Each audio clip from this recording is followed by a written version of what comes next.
What happens when a 25-year friendship starts to crumble? Not quietly, but in full public view. India and America, once hailed as the next big strategic duo, are now drifting apart. And the reason? Well, let's just say it's got tariffs, oil, and one man's obsession with credit for stopping a nuclear war. This is the story of how Trump's America is losing India and why it could reshape global power. Just picture it. February. India buzzing with excitement.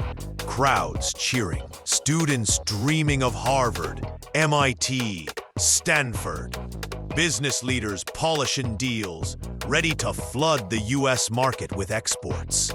Diplomats whispering about a brand new alliance against China. For once, optimism felt real.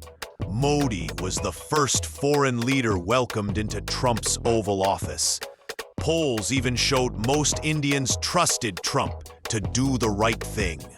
It felt like a new dawn. And then, everything unraveled.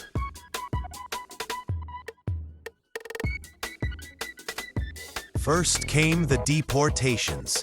Indians sent back from the US, a gut punch that sparked quiet resentment. Then Trump's so-called Liberation Day tariffs, a 26% duty slapped on Indian imports. Imagine being a textile exporter in Surat or an auto parts supplier in Pune. Overnight, your products became too expensive for the world's biggest market. And just when you thought it couldn't get worse, May arrived. India retaliated against Pakistan after a deadly terror attack in Kashmir. Tensions skyrocketed. By day 3, India was targeting a military base tied to Pakistan's nuclear command. The world held its breath. Was this about to spiral into a nuclear showdown?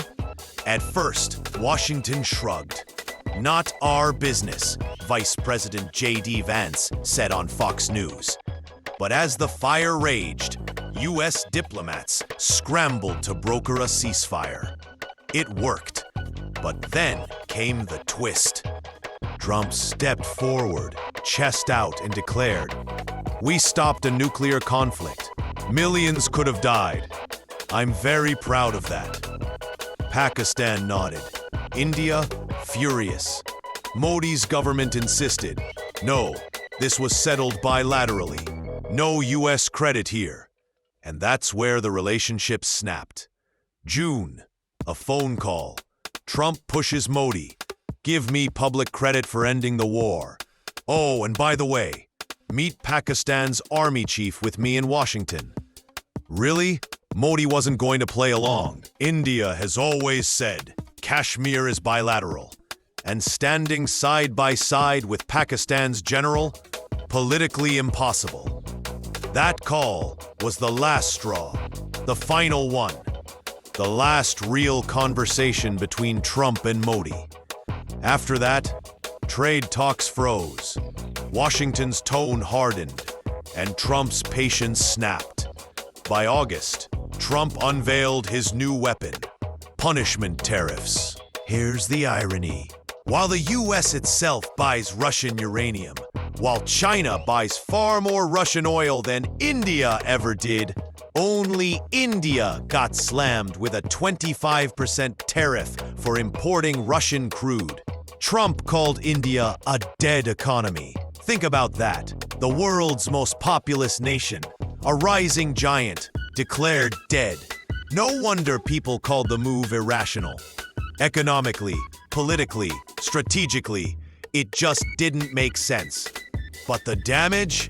Oh, it was very real. Indian student enrollment in U.S. universities, down nearly 50% from last year's record high. Indian businesses, looking to Europe and the UK instead. Diplomats, strengthening ties with Russia. And for the first time in 7 years, Modi traveled to China. At home, critics of America are grinning. "We told ye so." And Modi himself? Preaching self-reliance like never before. So here we are, after a quarter century of careful bridge building. Washington is watching its most important Asian partner drift away. All because of ego, tariffs, and one man's demand for credit. The question is, can this relationship be saved? Or has America just pushed India into the arms of its rivals? What do ye think? Is this just a rough patch or the start of a permanent break? Drop your thoughts in the comments. And if you found this breakdown eye-opening, hit that like button and subscribe. Because the world's next big shifts, they're happening right now. Sometimes it's not wars that end partnerships, it's pride.